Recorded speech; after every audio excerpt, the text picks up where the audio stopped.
In the studio. Good morning, sir. How are you? Good morning, Thank you for Paul. coming in. Appreciate it very much. Yes, sir. See if we can get you connected on video here. And as always, we are on video at Channel 70 on C-Spire and, of course, across the universe on SuperTalk TV. And always appreciate you so very, very much. Yes, sir. Man, I said I was going to do this border thing here, and I know you are a consumption sponge of politics. Sure. It's been your life. When did you first realize this was going to be what you do? When you were 2 years old? No, I was trying to avoid it until I was about 24, and then I went to work for George Herbert Walker Bush. Yeah. Yeah, Oh, I kind really? of failed. Yeah. Yeah. How was that? Well, some of the memories from that. Well, it was great. Actually, I worked on his campaign here in Mississippi in 1988. And then got to go to D.C. and worked on the inaugural committee for the president. And then I was what they call the White House liaison at the Department of Energy for a guy named Admiral Watkins back about 100 years ago when I was in my 20s. We're going to spend time on the Neshoba Fair and everything else as far as state politics. But let me, because I said I was going to do this on the border, and it's gotten crazy. And we are getting more and more evidence that fentanyl and other things are just permeating our state and other states in the South, and we think we're excluded from what's going on the border. We're not. Can you imagine, as a homeowner, if you're trying to put a fence in your yard to stop criminals from invading your yard, and the mayor of that town is going to sue you to take the fence down. And at the same time, the mayor has directed the corrupt police chief to arrest you for putting a lock on the gate. Well, that's what happened with Joe Biden. Yesterday, the Biden administration said they're going to sue Texas over floating buoy barriers along the southern border. Governor Abbott violated several areas of the law, and Abbott should be required to promptly remove the barrier. He announced early in June the state of Texas would erect floating barriers in the Rio Grande. It's right on the borderline in the middle of that river. And he says, go for it, Mr. President, and if you do, we'll defend that in court. KGP was asked that yesterday as far as the border is concerned, and here is the way she answered it. You're talking about these unlawful actions, and the letter very clearly spells out all the ways in which the governor has broken the law. What is preventing the federal government from removing the river barriers? Why is this a legal matter? Well, look, the governor's action is making it difficult to access the river, patrol the area, that's what he's doing, and arrest individuals who attempt to enter the country unlawfully. That's what his actions is actually preventing. And so those are unlawful. Those are unlawful actions that are not helpful and is undermining what the president has put forward and is trying to do. That's what we're seeing. But I mean, if the barriers are, unlawfully there in the river, why not instruct the Army Corps of Engineers to move them? I'm not going to speak to what's going to be instructed of the Army Corps engineers. What we're speaking to is the unlawful actions that the governor is taking and how the Department of Justice is going to move forward. Anything related to that, certainly I would refer you to Homeland Security. Doing everything he can to make the border weaker and weaker. Your thoughts? Well, he's doing everything he can to put somebody new in the White House in 2024. That's for sure. I mean, look, you don't have to be an immigration policy expert to know that our immigration system is broken, that we have no border security. And if a country doesn't have a real border, you begin to wonder, are you even a real country? I mean, who's coming and going? And just from a safety standpoint, that's something that Americans, Democrat, Republican, outside of the Beltway and the White House understand. It's, I don't know, with Biden, it's depressing to watch. And look, I got involved in politics because you want to make the country better. You want to make your state better, and it's our job to win elections so we can affect public policy. And Joe Biden is telling the country, not only am I probably a little past my prime, but we're really doing stupid things from Washington, and we need to have a secure border. It's just a basic, fundamental thing. Yeah. You've been doing this for a long time. Do you actually think he is not going to step down before the due date? I mean, somewhere down the line, he's going to make an excuse as far as the health and everything, and it's not an excuse; it's valid. But do you actually think they're going to permit him to be the nominee for the Democrats? Totally. You do? 100%. Yeah, I do.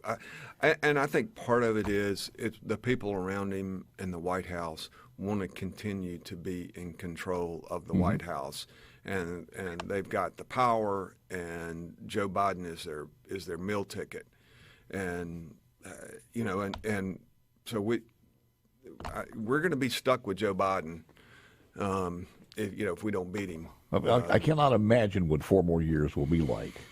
With him in office there. It would be unbelievable. But I don't think the election's going to be...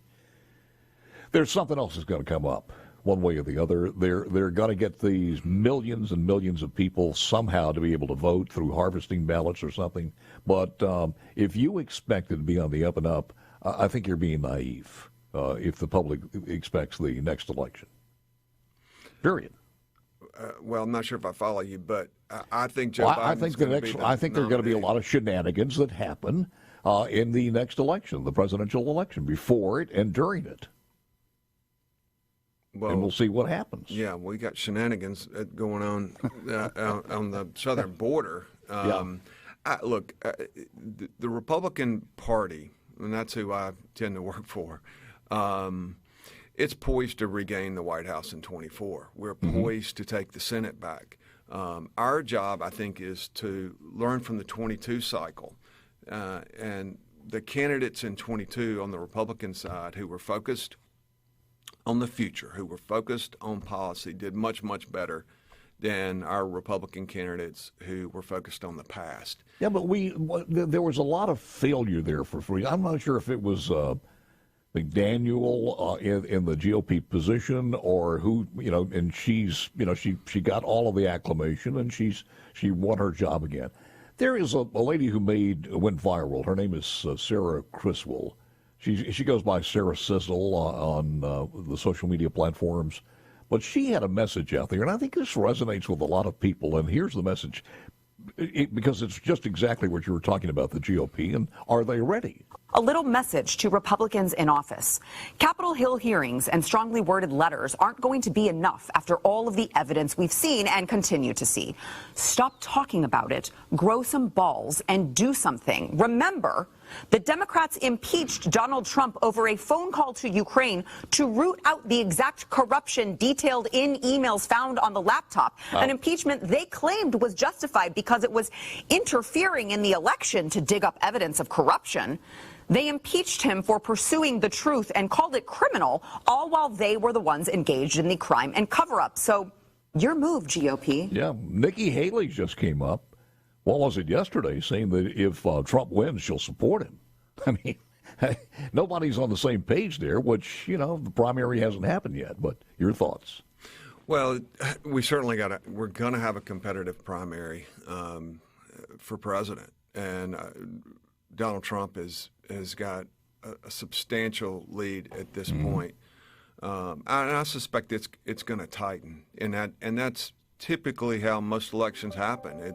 Things get tighter as you get close to the election. Yeah. President Trump, I think, needs to learn from the 22 cycle that those candidates who tended to look back and are not looking forward don't do as well. And I think that's one of his struggles, is he tends to look back and want to rehash what happened in 2020. American people want to go forward. And do you think that's Ron DeSantis? Do you think that's Ron DeSantis? Not today. We'll see what happens when we get to January and they start voting in Iowa and then New Hampshire. Let's turn our attention to the Neshoba County Fair, also the governor's race in the state of Mississippi, and the lieutenant governor's race. Both of those are heating up or heated up or heating up. Henry Barbour's with us, GOP strategist. More coming up next. With 662, back with Our guest, Henry Barbour, GOP strategist. Let's talk about the Neshoba County Fair. I'm sure you're headed that way pretty soon. The big days are tomorrow, Wednesday, and Thursday, but your overview of this year's fair.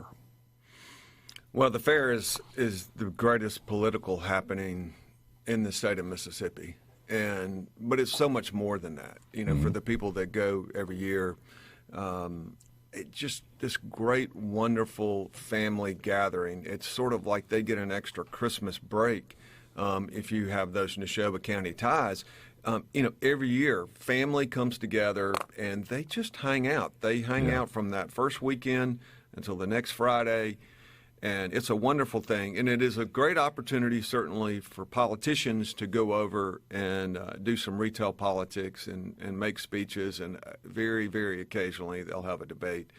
But yes, I'm going. I will be leaving Yazoo City tomorrow morning, pretty early to get to the fair, and I want to make it to Pete Perry's cabin, which is one of my favorite spots to sit up on his front porch. Well, you know, and for the times that I've been there over the years, any porch will do. I mean, you don't have to have a cabin there. It's just where you happen to get, where you need a rest.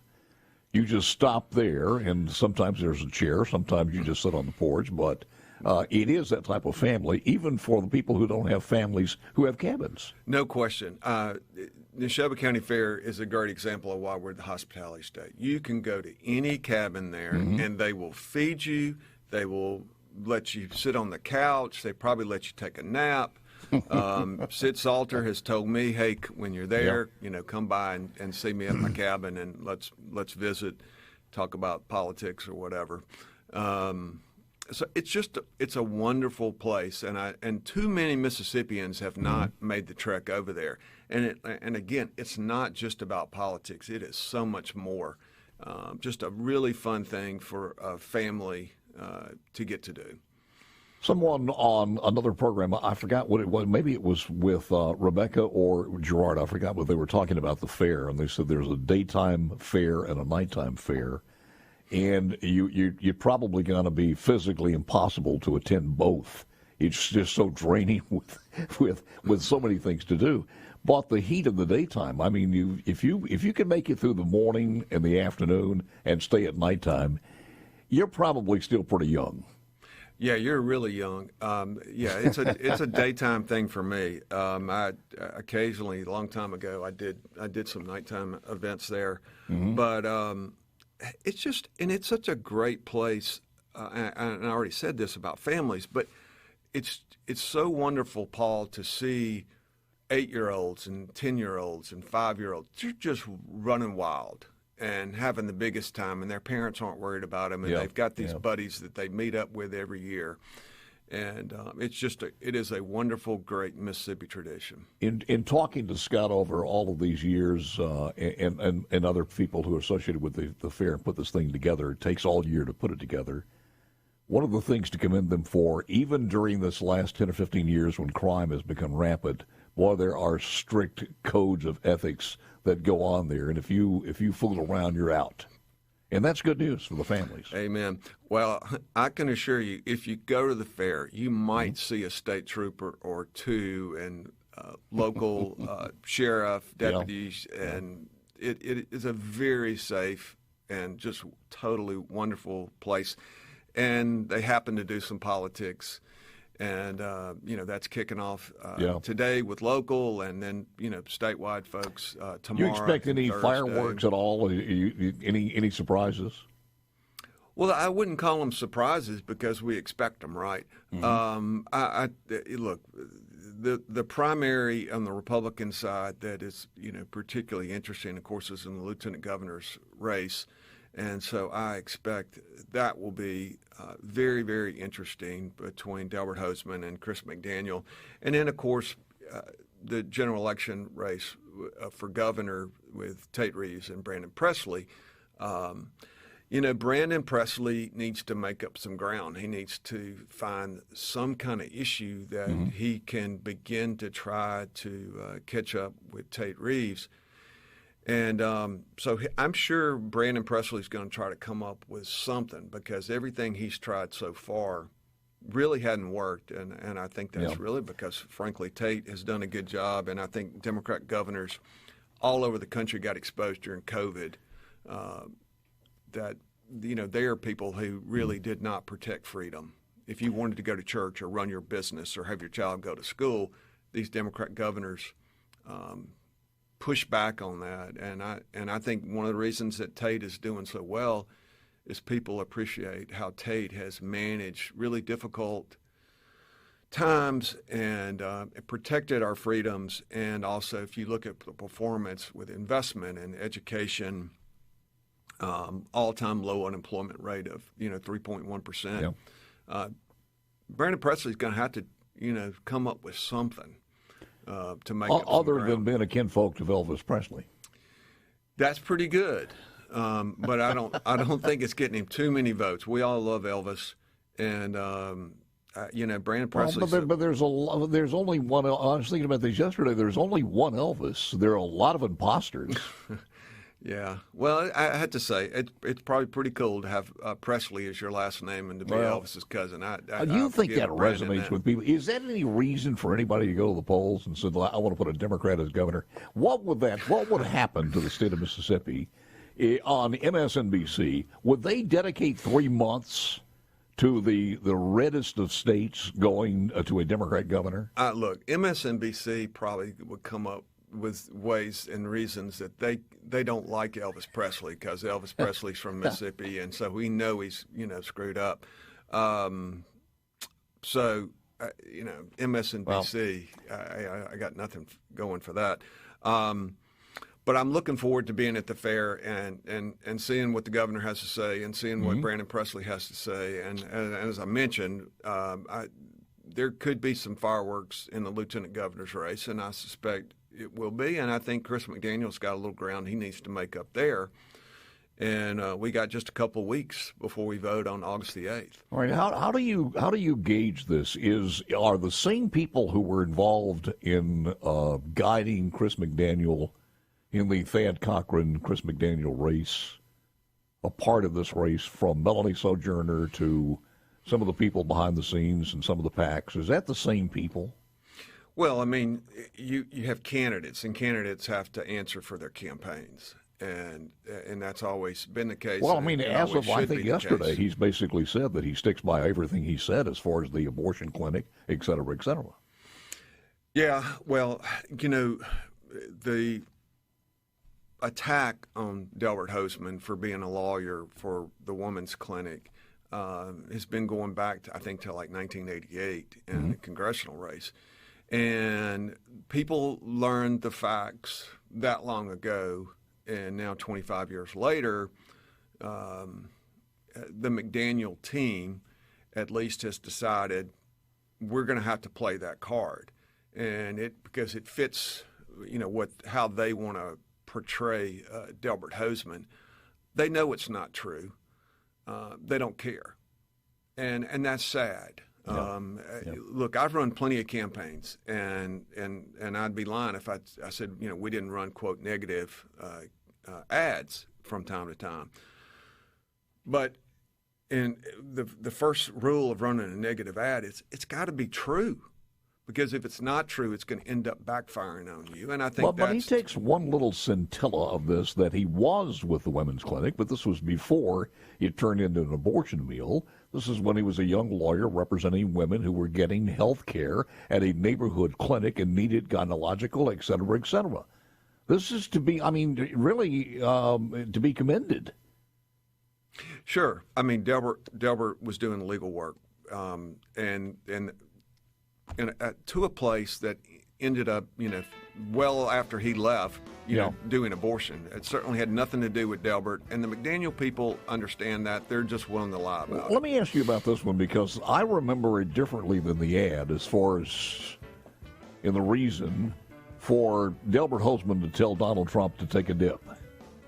And it's kind of being portrayed in a different way. You know what I'm talking about, as far as the voter registration, and the people at the Trump campaign wanted all the information on these voters' Social Security cards. They wanted my Social Security and everything else. Speak to that in the final segment, coming up with Henry Barbour, GOP strategist. Sean Tyndall, Commissioner of the Department of Public Safety, is in the Trustmark studios. Coming up next after the news. Well, it's actually at 8:37. All right, let me ask the question again to you. And again, Henry Barbour is my guest this morning. On this, the reason that Secretary of State Holzman, as far as my memory is concerned, declined to submit that very sensitive information with voter registration rolls and everything else on there was because it was very sensitive to the Trump campaign. And is that the way you remember that? Well, Paul, I got on my phone and this break and Googled the story to remind me. I remember about jumping in the Gulf of Mexico. And it's interesting. The first thing to note is he did not tell Donald Trump to jump in the Gulf of Mexico. He told a Trump commission, quote, right, they can jump in the Gulf of Mexico. So he didn't say anything about the president. But there was this presidential commission that Trump had related to voter integrity. And they came asking for names, dates of birth, Social Security numbers, information going all the way back to 2006. And I think they had good intentions of trying to root out fraud, people who aren't supposed to be able to vote, voting. Yeah. But the reality is states run elections, counties run elections, and the federal government doesn't need to try to run our elections. And apparently the guy, Chris Kobach, who ran this, a guy from Kansas, said, we're going to keep all this information on a, quote, secure server with the federal government. Doesn't that make everybody feel really like we're going to be all good, that they've got, whoever's got my Social Security number? So Delbert did this when he was Secretary of State, and I think he was as right when he pushed back on this as he was when he was the guy who helped create voter ID in Mississippi. Which was historic, and still to me, I marvel at that being with the problem we had with the AG in D.C. at that particular time. Some of the things that she was saying. Plus, being the state of Mississippi in our racial history, it was a remarkable feat. I don't disagree with that at all. One of the things I mentioned last week was that when you're a candidate, you've got to bring something other than just. For instance, Brandon Presley's ad says basically that he brought broadband to the forgotten places of the state of Mississippi. Now, I got to tell you, it irritates the hell out of me when people, I don't care if they're Republican or Democrat. Chris McDaniel has said the same thing. I'm going to bring, if you are like me, the next step is probably a couple of days after I'm elected, you're going to have no personal income tax.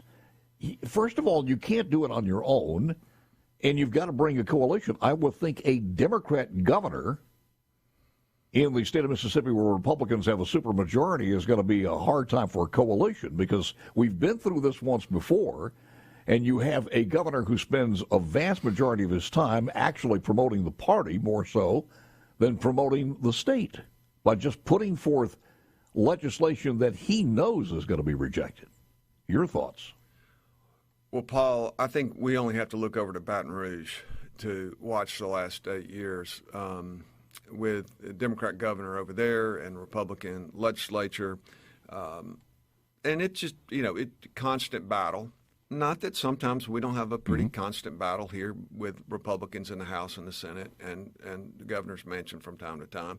But the good news is in Mississippi, our Republican governor, our Republican Senate, and our Republican House agree on the principles, and they agree that we want to keep schools open during something like COVID. Once we, figure out the basics of the safety, and that we want people to be able to go to church, so Brandon Presley, I think, because of people like Gavin Newsom, it makes it harder for him. And it's interesting to me that in this in this campaign where he's trying to be governor of Mississippi, he hasn't pushed back from sort of the liberal model in places like California and New York, where people are leaving in droves to go to states like Texas and Florida, which are governed with Republicans. And Henry, to build on that point, the many times I've had him on the air, even asking him point blank why he is